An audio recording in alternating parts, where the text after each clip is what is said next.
Hello everyone. The idea that we've chosen for this project is a website that lets you search for meal and cocktail recipes. And these are the technologies that we've used to create this website. We're using two open source APIs to extract the recipes. One of them is called the meal DB and the second one is the cocktail DB. So let's have a look at our site. This is how our homepage looks like right now. It gives you a short description of what our site can do right now and what we plan to do in version 2.0. So here we have a radio button to toggle between cocktails and foods. So if I select food and I search for a meal, this is all the JSON data that comes back at me, and this is how we're representing it. So I have category, cuisine, and tags associated with this website. The ingredients and measures are given over here, and here we have the instructions. So if we look at the code here, you can see that our app looks a little different. This is because we're using Vue.js. Vue.js is a open source JavaScript framework that we've used to make our work easier for this project. So the way Vue works is that the entire Vue application lives inside this div that's called app, and this div is connected to the JavaScript here. So this app is basically a Vue app. We have declared our data that we've used for this page to render this page over here, and here we have the functions that we're calling to get the data back. So as soon as the user enters a search item, we take it and we save it in this search term, and this search term, then we decide which radio button is checked, and the search term is then used with this get API to get the data, JSON data back.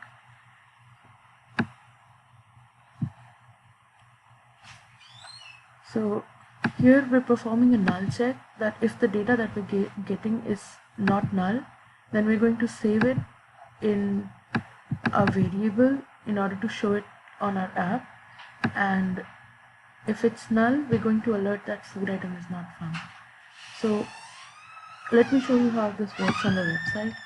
So here, if I search for ale, that's a food item that is not in our DB. So for this,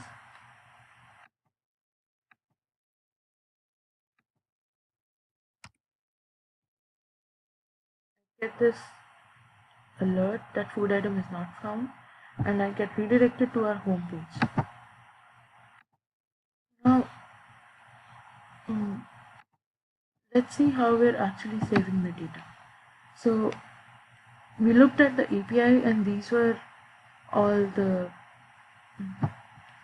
attributes that were associated with the data: name, category, cuisine, tags, instructions. We're just saving them as it is in the variable that we declared up here in the data section of the Vue app.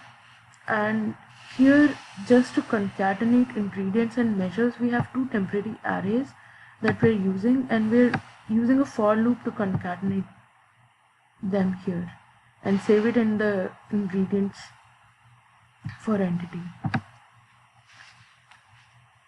Now, after getting all this data to display it in a human readable format,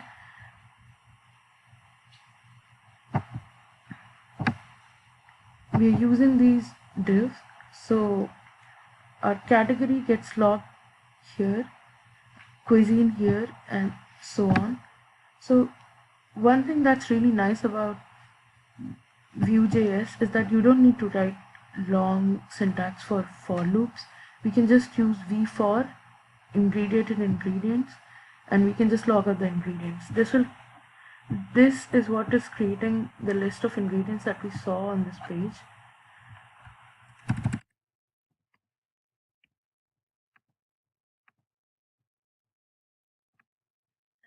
Same goes for instruction. So this is basically how our website is working. And besides this, we've created a feedback form so that we can collect feedback from users and make our site better. So if I click on the feedback form link over here, this is what comes up. So I can enter my name. So for now, I'll just alert and enter my suggestions.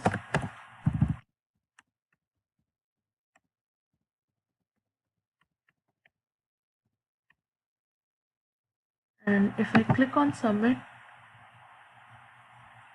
I'll get this alert which says thank you for your time, your feedback has been submitted, and then it reloads the feedback form. So to see how this works in code, I have this feedback form.aspx. What I'm doing here is that I'm collecting data from the user, and on button click,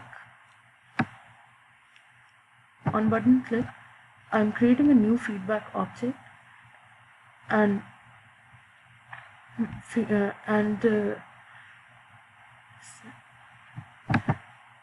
I'm creating a new feedback object and taking the data from the text box and saving it in my feedback object. Then I have a collection of feedbacks which is global. I've made this object static and global so that every time user adds a new, like suppose user wants to add multiple feedbacks from this page without destroying the session, they can do so, and all their feedbacks will get saved in this list item. Later I am using this system IO input output library to write this JSON data into a file. So what I'm doing here is I'm appending text to this file called feedback.json.